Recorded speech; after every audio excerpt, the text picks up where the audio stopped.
Hi, what's your name? Kira Stein. Kira, what's your position here? I'm an assistant clinical professor in psychiatry at UCLA. But in connection with this event? I'm chair and founder of the Jewish Faculty Resilience Group, and we sponsored this event. How did this event come about? Well, it was only a week ago. We heard the Jewish Faculty Resilience Group WhatsApp. Quickly, we learned that there was this post. Okay, there was a Faculty for Justice in Palestine post on Instagram that basically was promoting this other event that was basically bringing back the concept that Zionism was racism. And obviously it's not. And we thought it was important that UCLA had another point of view presented, and so we offered this other alternative point of view for students and for faculty to hear. Were there attendees here who attended that as well? I believe there were. I haven't talked to them about that yet, but yeah. And were there people from here who attended there, do you know, to your knowledge? I believe so, yeah. Any feedback? My understanding is it wasn't that educational. It was a lot of ideology, but I don't know the specific details. We haven't had a chance. We just had the event. So our event started when theirs ended. So I haven't had a chance to hear more about the other event. I hope people went to both events. I really am proud of what we had. We had an attorney. We had a civil rights attorney. We had a Jewish spiritual leader come, as well as a historian. I think they really answered a lot of the questions that needed to be answered. What are the names of these people? Professor Michael Berenbaum. He's the historian? He's the historian. He's a world-renowned expert on Holocaust studies and anti-Semitism, anti-Zionism. So Hindi Stolpolsey is a professor here at UCLA in OBGYN. But she's also an attorney, and she's also the Rebbitzin, one of the Rebbitzins at Beth Jacob congregation. So, and she's a physician. And she's a physician. She's an OBGYN professor at UCLA. You know, so we just have a formidable group of people here. And of course we had Yael Lerman, the chief of Stand With Us legal department, so a civil rights attorney. You know, so we had a lot of great insights today. And what was the position of the panel? Did they all agree that anti-Zionism is racism? You know what? I don't think I think what they agreed was anti-Zionism is anti-Semitic. Yes, okay. That's more detailed. That's what they, which is a form of racism. If you look at the definition of racism in its most global way of being used, yes. Do you think that the campus will enforce that? If there are anti-Zionist demonstrations again this year, that they would enforce it as a form of racism? What I would like the university to consider is establishing the IRA definition of anti-Semitism as their definition, because then it'll be clear. You know, it's of course totally appropriate to criticize any government, our own government, the Israeli government, about specific policies that are really happening. It's a totally different issue when you're criticizing the right of a people to exist in their indigenous homeland, like Israel.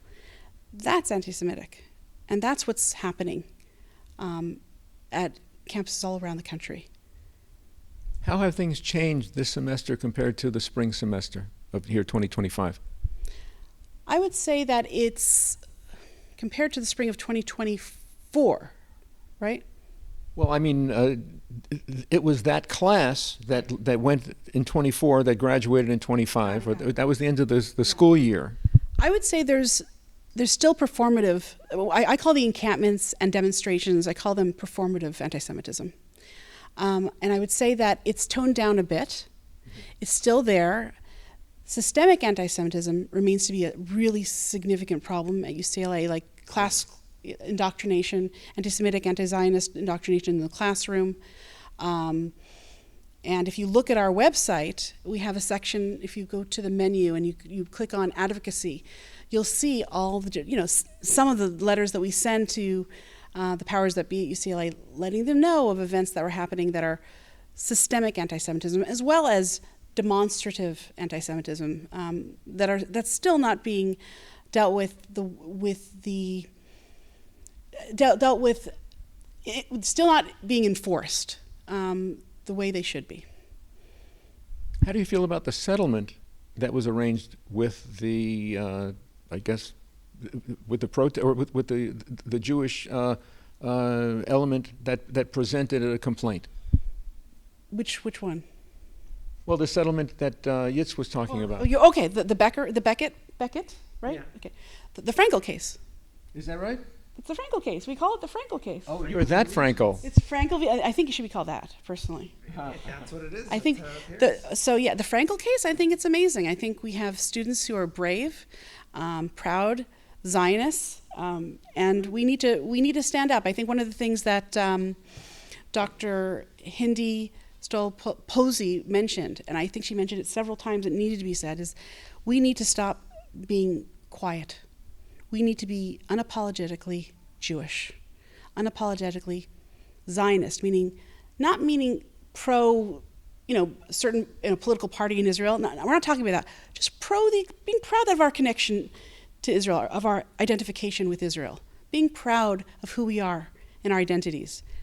That's what the plaintiffs of the Frankel case did. They showed unapologetic Zionism. Mm-hmm. We need more of that. Yes, will you come over, please?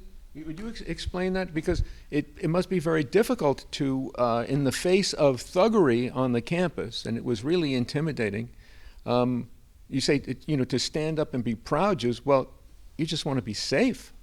I mean, what happened, and what happened then, and what's the situation today? Well, now there's a permanent injunction that UCLA can't aid and abet anyone blocking Jews from any part of campus. Okay. But yeah, they should have protected their Jews. Jews were assaulted on this campus. Jews were blocked from areas of campus. It's unacceptable. Would not have happened to any other group. And there was a settlement that was paid kind of in penalizing? Their part of the settlement, besides the permanent injunction, was a financial cost, $6.13 million, representative of the 613 commandments in the Torah. And a big chunk went to different charities. They chose half, we chose half, which I think kind of shows you which organizations are in bed with the university. They didn't send it to Students for Justice in Palestine. No. They sent it to Jewish organizations. Uh-huh. We chose to give to Chabad, Jewish Graduate Organization, OUJLIC, and a Holocaust film, documentary that's being filmed here. And we're very proud. The number to Chabad was 770,000, which for Chabad is a very cool number. And what's the climate like this year on the campus for Jews against these kinds of things? Presumably that the Zionism is racism also involves some agitation today, some acting out. Or was it just too late in the day for them to do that?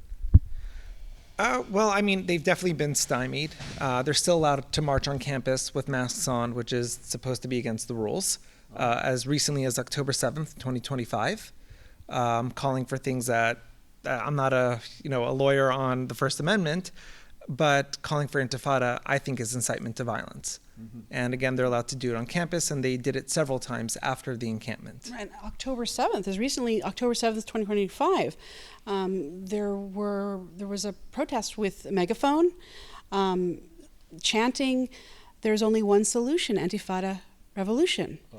And they were walking around campus, and the TPM, the time, place, and manner regulations were not enforced. Who would have enforced them? I think it's a good question. I think that there are three parties that have to make that decision: the UCLA administration, the UC police, and student affairs. but I'm not sure how that works. I think it's not exactly a science.